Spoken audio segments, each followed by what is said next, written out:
This picture is on dating, the etiquette of dating. We are going to follow some of these students as they go on a date and see if their manners have anything to do with their fun. Everyone thinks that his own manners are all right, even if they aren't perfect, and that being correct only helps to spoil fun. But let us compare what these students do and don't do with what we think is right.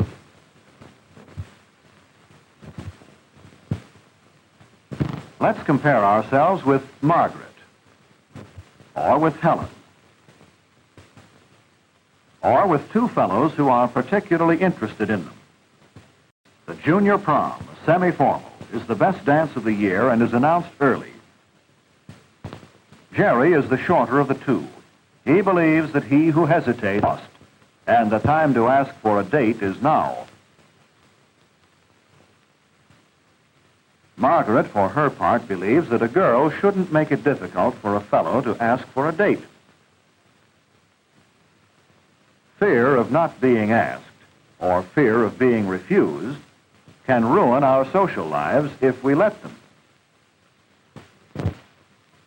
How do you act?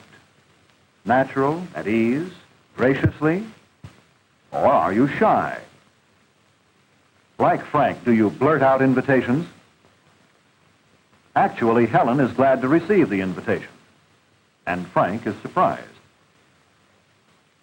Getting dates is not hard if one will act with a bit of courage and show himself to be sincere. A week before the prom, Jerry asks Margaret to help Frank by finding out what Helen intends to wear to the dance. But Frank isn't thinking far enough ahead to realize that he will soon be selecting a corsage for Helen, and that the corsage should harmonize the color of the dress to be worn. He should also find out the type of corsage she prefers. So Jerry steers Margaret into a discussion of corsages.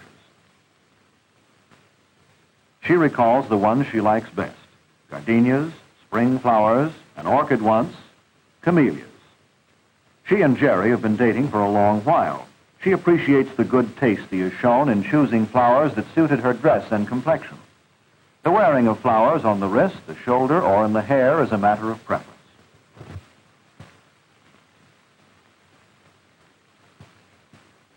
When Frank finally asks Helen about her preferences, she is glad to tell him that she likes all types of corsages and all flowers except gardenias.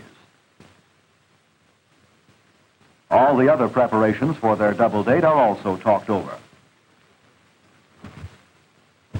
The night of the prom, Frank is glad that the dance is semi-formal and that the wearing tuxedo is optional.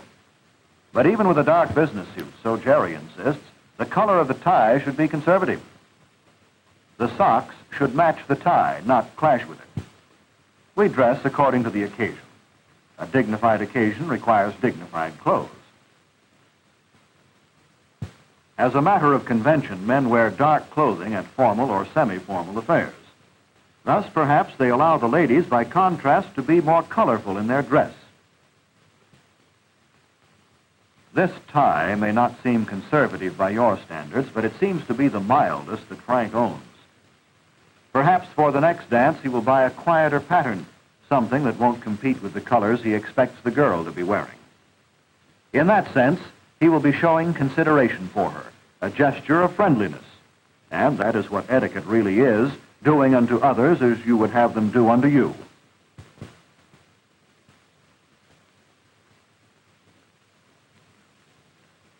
Correctness in dress, like other matters of etiquette, is something which has to be learned. One needs to check on himself and inquire from those who know what is correct. Of course, women usually receive more training than men in the etiquette of dress because of its importance to their appearing always to best advantage. But girls have their problems just as fellows do, and what they think is in good taste may not be.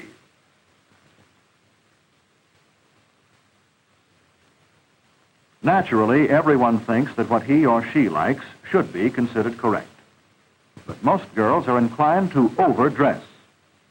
Even the word of parents is not always accepted. Mother is called old-fashioned. But Margaret will take Helen's word for it that she is wearing too many ornaments. Simplicity is always the safest policy in ornamentation. Correctness of dress for an occasion includes not only the choice of gown and slippers, but the hairdo and the accessories, the jewelry, and, yes, the face makeup. The rules are simple, logical, and easy to remember, and they are very important. Frank doesn't look happy, and he isn't. But how much of his fearfulness is actually a lack of confidence in his manners? Whether he admits it to himself or not, his unsureness is painful and is already interfering with his enjoyment of the date. His wanting to blow the horn for Helen instead of going into the house to meet her parents and to escort her out is really not shyness, but a sign that his manners are weak.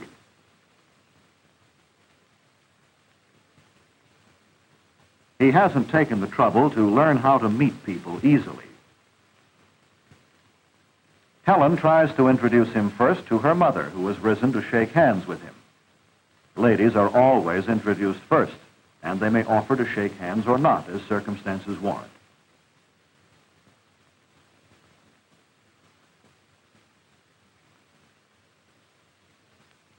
Frank forgot that he should present the corsage to Helen at home, so that she may put it on there if she prefers, rather than carrying it to the dance.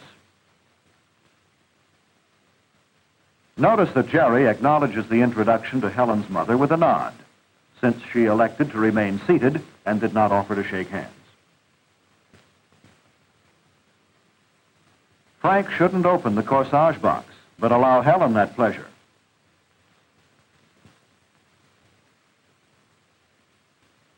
Since Helen does not wish to put the flower on now, Frank should take care of it and see that it is not damaged. But give him credit for assisting Helen with her wrap. Helen's parents are glad to have met the boys with whom she is going out. And on the boys' part, meeting the parents is a minimal courtesy as well as a pleasure. Good manners never interfere with fun. They should be habits. And habits of correctness are just as easy to learn as bad habits. Correctness has the real advantage of allowing one always to be at ease. Jerry has been here often and is right at home. However, the ease with which he enters into a conversation is based on his genuine interest in other people and what they are thinking. Meanwhile, Frank is laboring to interest Helen in what is his, not her, chief interest, sports. Margaret is careful not to keep Jerry waiting. She doesn't believe that keeping a fellow waiting a long time will allow her a more dramatic entrance and thus increase his interest. Rightly, she depends on the charm of her personality to hold his attention, not upon little games. So that Jerry feels he is dealing with her true self at all times. The phone call is from one of those fellows who wait until the very last minute to try making a date. Jerry can laugh at his would-be competitor. Margaret is gracious, of course, but brief. There is no excuse for last-minute requests for a date. No girl is flattered at the idea that she hadn't already received an invitation. Besides, a lot of the fun in dating is in the anticipation. And right now, they are well along in their fun. But Frank and Margaret have problems with conversation. Margaret has tried to talk about the dates she has had with other fellows.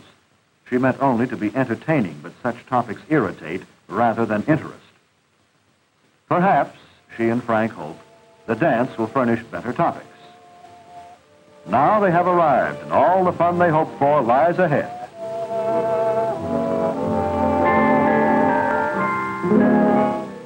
Dances are intended for enjoyment, and the rules of etiquette which apply to dances are, again, customs which have grown out of one person's anticipating the wishes and feelings of others.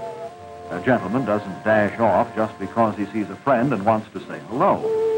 He waits as his lady removes her wrap.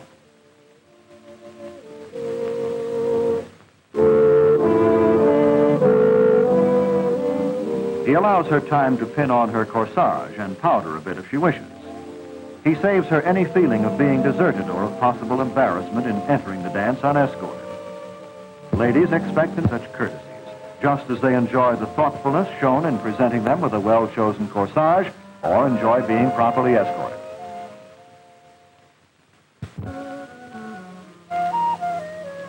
In meeting their hosts and hostesses, Margaret isn't always as aware as she should be of Jerry's attempts to escort her smoothly. And if Frank realized that his awkwardness, in contrast to Jerry, is due to his not being sure about introductions, he would learn the simple rules in a hurry. Introduce a man to a woman, to an older woman, a younger man to an older man. The name of the person to whom deference is shown is always mentioned first. The person who is to be introduced waits until the introduction is made, and then waits for the other to offer his hand. Only a few friendly remarks are made.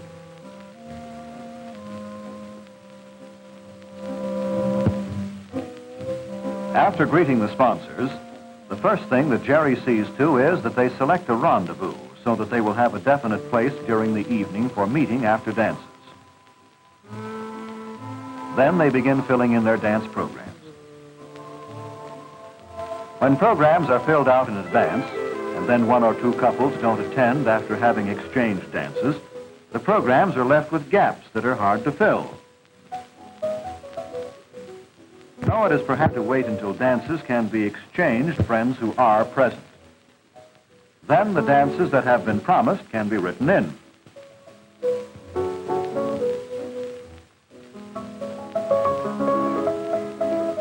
The purpose of the program is not to exclude others, but the opposite, to plan for exchanging as many dances as possible. In that way, everyone dances with his friends and makes new friends. It is not a mark of affection for a couple to try dancing the entire evening by themselves. For after a while, they tire of their exclusiveness, and then each one fears to hurt the other's feelings by wanting to dance with someone else. It is customary, though, for a couple to reserve for themselves the first and last dance. Frank forgets it and has to be straightened out. But now that they have gotten to dancing, let's hope that their troubles are over and that the evening will work out the way they have hoped. However, let us watch to see if their enjoyment depends in part at least on their manners.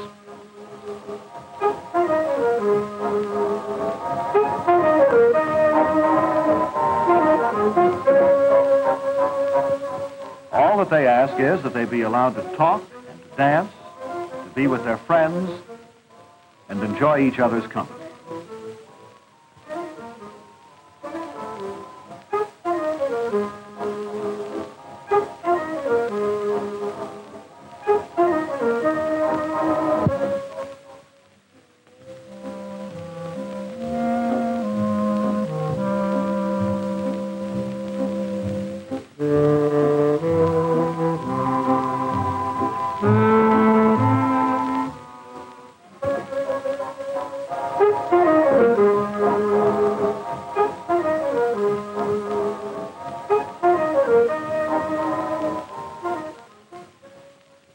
Frank, relax, be natural, talk.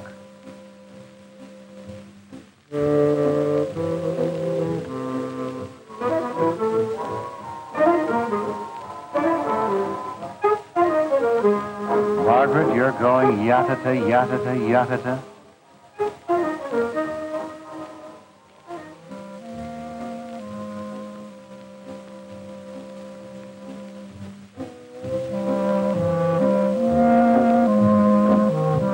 No, Frank, hold the cup yourself as you fill it, then present it.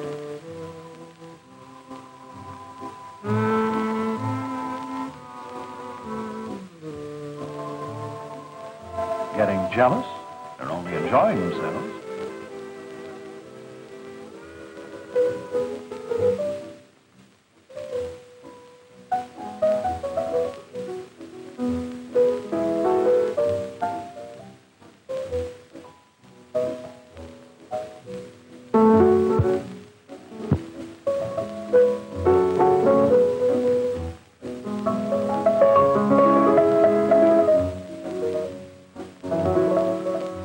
Keep trying, Frank.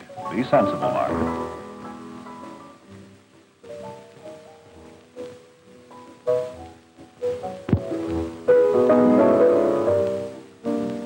Frank, you're wrong. She hasn't lost interest in you.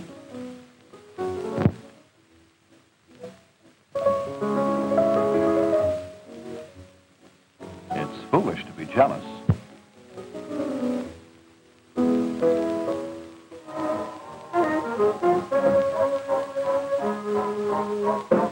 It's your own fun you're spoiling.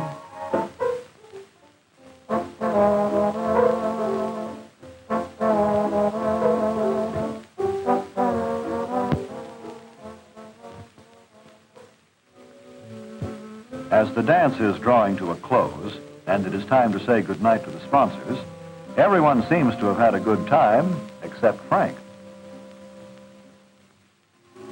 The dancing hasn't worked out as he and Margaret hoped, but Jerry and Helen are at fault, too. They have allowed Frank and Margaret to become jealous. Of course, they aren't justified. Margaret made the mistake of trying to be too entertaining. Frank allowed his fears to make him wooden. People never like to blame themselves, so they blame others. All that either needs to do is to learn how to be natural and talk of what is interesting to the other person as well as to himself. Meanwhile, a good deal of the fun has gone out of the evening. Even though Margaret pretends that nothing has happened and all is well. Naturally, we all learn through experience, but that is usually the long and the hard way. Being hurt so often, if we realize that our social lives are filled with problems of etiquette, and that these must be studied. We must observe our own behavior, compare it with what is proper, and be certain that our habits are correct. Jerry's example in suggesting to Margaret a dish that she might like is one that Frank might follow.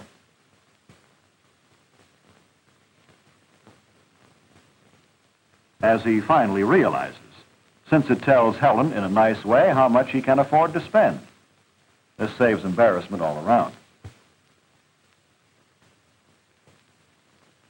At last, Jerry is becoming aware that Frank and Margaret are not having a good time. He doesn't ignore the situation, but brings the problem out into the open. Margaret and Frank are forced to admit their own foolishness. After all, Helen and Jerry had simply been at ease during the dance and enjoyed themselves. They hadn't been any the less interested in their partners. There was absolutely no reason for jealousy. You notice that Frank is becoming more alert. He orders for Helen correctly. And maybe we can that he has decided to turn over a new leaf. This way is more fun.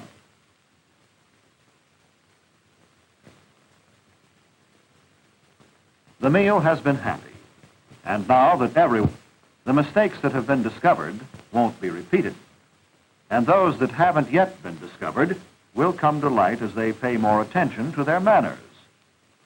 But already they have learned some valuable lessons, Frank particularly. He has learned to begin with that he shouldn't let his fears stop him from asking for the date in the first place, and that he should ask right away, not fret about it. He is glad now that he learned a little more about selecting a corsage and about how he should dress.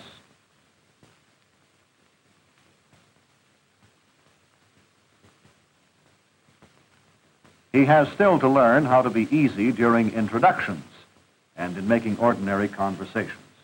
But you saw that he was quick to pay the bill, including a 10% tip, and that he found it pleasant to help Helen with her wrap. On the way home, there are no problems. They are happy in knowing that this is just the beginning of happy times ahead.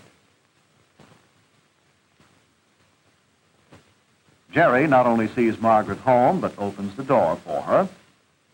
And then, well, they've been going steady for some time now, and there are some customs that are very enjoyable. But now Frank has a new problem. Should he try on a first date? He makes certain that he helps Helen from the car correctly. She waited properly for him to come around the car. He sees her to her door and thanks her for having gone out with him. And he remembers to open the door for her. No, he should not try to kiss her goodnight on a first date. But he does ask her for another date soon. Helen is quite happy to accept, so their first date is a definite success. Our ending is only a beginning of other dates to follow, of a new attitude toward manners.